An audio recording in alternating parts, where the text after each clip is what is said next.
Hello दोस्तों, नमस्कार। मैं अजय स्वागत करता हूं आपके अपने परिवार एजे एजुकेशन लैब में। कैसे हैं आप सभी? आशा है कि आप सभी अच्छे होंगे। आप सभी के सामने इस वीडियो में डीएलएड एंड ईबीटीसी प्रथम सेमेस्टर 2017 प्रीवियस ईयर के एसएसटी सामाजिक अध्ययन शिक्षण के बहुविकल्पी प्रश्नों को लेकर आया हूं, जिसमें 15 बहुविकल्पी प्रश्न होते हैं और प्रत्येक प्रश्न 1 नंबर का होता है।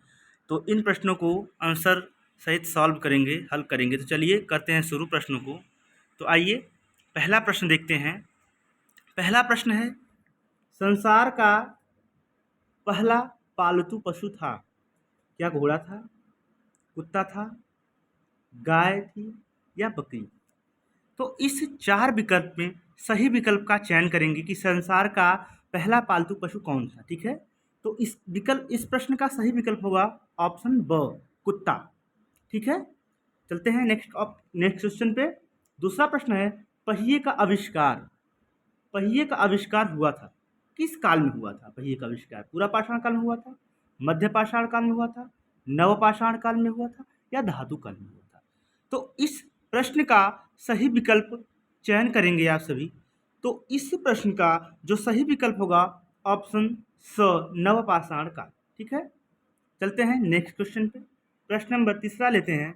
प्रश्न तीसरा कह रहा है, मेसोपोटामिया की सभ्यता का जन्म हुआ था? मतलब किन दो नदियों के बीच या किन नदियों के बीच मेसोपोटामिया का जन्म हुआ था, कह रहा है। क्या नील नदी की घाटी में जन्म हुआ था, या सिंधु नदी की घाटी में हुआ था, या यांग टीसी क्यांग नदी की घाटी के बीच हुआ था, या दजला फरात नदी की घाटी में हुआ था? ठीक है ना, समझ रहे हैं प्रश्नों को? इस प्रश्न का सही विकल्प का चयन करेंगे इस प्रश्न के। तो इस प्रश्न का जो सही उत्तर होगा ऑप्शन द, दजला और फरात नदी की घाटी में मेसोपोटामिया की सभ्यता का जन्म हुआ था। ठीक है, अगला प्रश्न है, पिरामिड पिरामिड किस देश में है? पिरामिड किस देश में है? क्या यूनान में है, रोम में है, मिस्र में है या सऊदी अरब में है? इस प्रश्न का सही विकल्प क्या होगा बताएंगे आप सभी। इस प्रश्न का जो सही विकल्प होगा वो ऑप्शन स होगा। क्या होगा? स, मिस्र। जो पिरामिड है वो मिस्र में है। ठीक है ना, चलिए नेक्स्ट प्रश्न में चलते हैं। जो अगला प्रश्न है, प्रश्न नंबर 5 कह रहा है, जैन धर्म के संस्थापक कौन थे? क्या गौतम बुद्ध थे, महावीर स्वामी थे, ऋषभ देव थे या पार्श्वनाथ थे? ठीक है ना, ये ऋषभ है, ऋषभ देव समझिएगा इसको। तो इस प्रश्न का सही विकल्प क्या होगा बताएंगे आप सभी। तो प्रश्न नंबर 5, जैन धर्म के संस्थापक थे ऋषभ देव। कौन थे? ऋषभ देव। ठीक है, अगला प्रश्न है, भारत का सबसे अधिक जनसंख्या वाला राज्य है? किस राज्य की सबसे अधिक जनसंख्या है भारत में? क्या महाराष्ट्र की है, पंजाब की जनसंख्या अधिक है, बिहार की अधिक है या उत्तर प्रदेश की अधिक? ठीक है ना, जैसा कि आपको पता है, जो 2011 में जो जनगणना हुई थी उसके अनुसार अभी तक भारत के उत्तर प्रदेश में सबसे अधिक जनसंख्या है। ठीक है ना, यानी भारत का सबसे अधिक जनसंख्या वाला राज्य कौन होगा? उत्तर प्रदेश। ठीक है ना, इस प्रश्न का सही ऑप्शन होगा ऑप्शन द, उत्तर प्रदेश। ठीक है, नेक्स्ट प्रश्न पे चलते हैं अपने। प्रश्न नंबर 7 है, प्रश्न नंबर 7, भारतीय लोकतंत्र के समक्ष चुनौती है? किसकी? गुटनिरपेक्षता की, धर्मनिरपेक्षता की, सांप्रदायिकता की या उपरोक्त में से कोई नहीं? तो इस प्रश्न का सही विकल्प क्या होगा आप सभी बताएंगे। ठीक है, तो इस प्रश्न का सही विकल्प क्या होगा? ऑप्शन स, सांप्रदायिकता।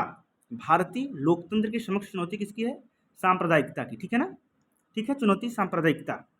अगला प्रश्न है प्रश्न नंबर 8, पृथ्वी के निकट कौन सा ग्रह स्थित है? ठीक है, क्या शुक्र है, बुध है, मंगल है या बृहस्पति है? चलिए, ये सौरमंडल से प्रश्न पूछा गया है, तो इस प्रश्न का सही आंसर बताएंगे आप सभी। पृथ्वी के निकट कौन सा ग्रह स्थित है? तो कौन सा ग्रह है? शुक्र। ऑप्शन अ, क्या है? शुक्र। ठीक है, इस प्रश्न का 8वें प्रश्न का उत्तर है अ होगा शुक्र। ठीक है, चलिए अगले प्रश्न पे चलते हैं। प्रश्न नंबर 9 लेते हैं और इसका प्रश्न है, 9वां प्रश्न कह रहा है, हड़प्पा के निवासी किस युग में थे? जो हड़प्पा के निवासी थे किस युग में थे? क्या उत्तर पाषाण काल में थे, कांस्य युग में थे, लौह युग में थे या ताम्रपाषाण युग में थे। ठीक है, तो 9वें प्रश्न का जो सही उत्तर होगा आप सभी बताएंगे इस प्रश्न का क्या उत्तर होगा। ठीक है, चलिए आंसर करिए।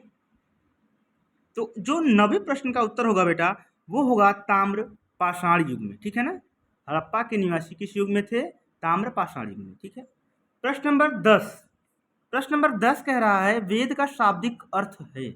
वेद का शाब्दिक अर्थ क्या है बेटा?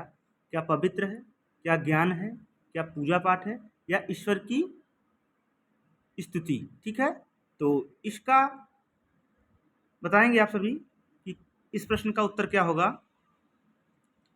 तो इस प्रश्न का सही विकल्प चुनेंगे आप सभी। क्या है? वेद का शाब्दिक अर्थ होता है ज्ञान। क्या होता है? ज्ञान। ठीक है, चलिए अगले प्रश्न पे चलते हैं। प्रश्न नंबर 11 लेते हैं। प्रश्न नंबर 11 है, कह रहा है भारत का सबसे लंबी तटरेखा वाला राज्य है।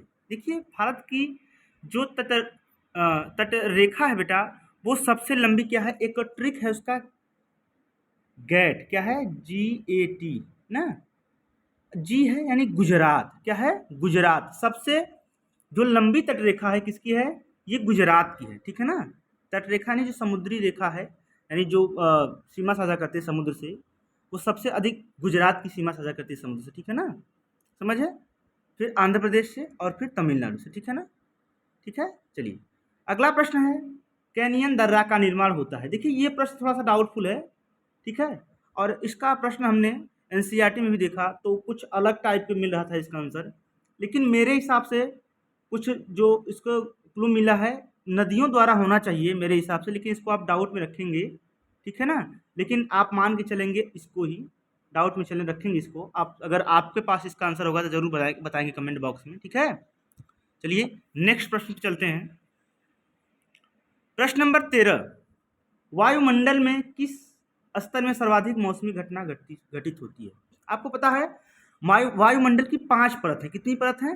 5 परत है। ठीक है, और इन 5 परतों में कह रहा है किस परत में, किस स्तर में सर्वाधिक मौसमी घटना घटित होती है? बताएंगे आप सभी। क्या समताप मंडल में, क्या क्षोभ मंडल में, क्या आयन मंडल में, या बाह्य मंडल में? जो 5 मंडल होता है, सबसे पहला होता है क्षोभ मंडल। क्या होता है? क्षोभ मंडल। फिर क्या होता है? समताप मंडल। फिर समताप मंडल पर क्या होता है? मध्य मंडल। फिर आयन मंडल, फिर बहिर्मंडल। ये 5 मंडल होते हैं। ठीक है ना, ठीक है, और आप इस प्रश्न का सही विकल्प चयन करेंगे कि वायुमंडल में किस स्तर में सर्वाधिक मौसमी घटना घटित होती है। तो आपको पता होना चाहिए कि क्षोभ मंडल में मौसमी संबंधी सभी घटनाएं घटित होती हैं। किस मंडल में? क्षोभ मंडल में। ठीक है, अगला प्रश्न है बेटा, अगला प्रश्न कह रहा है 14वां प्रश्न है, भारत में किस प्रकार की दलीय व्यवस्था है? भारत में किस प्रकार की दलीय व्यवस्था है? क्या एकात्मक है, क्या दो दलीय है, क्या बहुदलीय है, या उपरोक्त में से कोई नहीं? तो इस प्रश्न का सही विकल्प चुनेंगे आप सभी। इस प्रश्न का सही विकल्प क्या होगा? तो इसका सही विकल्प होगा ऑप्शन स, बहुदलीय। जो भारत में दलीय व्यवस्था है वो बहुदलीय है। क्या है? बहुदलीय है। ठीक है, चलते हैं नेक्स्ट और लास्ट प्रश्न की तरफ। ये लास्ट प्रश्न है और इस प्रश्न का उत्तर आप बताएंगे। कह रहा है पंचायती राज व्यवस्था में पंचायत समिति किस स्तर पर गठित होती है? ठीक है, पंचायती राज व्यवस्था में पंचायत समिति किस स्तर पर गठित होती है? क्या ग्राम स्तर पर गठित होती है, क्या ब्लॉक स्तर पर गठित होती है, या शहर पर, या जिला स्तर पर? ठीक है ना, बताइए इस प्रश्न का सही उत्तर क्या होगा? तो इस प्रश्न का जो सही विकल्प होगा वो होगा ऑप्शन ब, ब्लॉक स्तर पर। ठीक है, किस क्या होगा?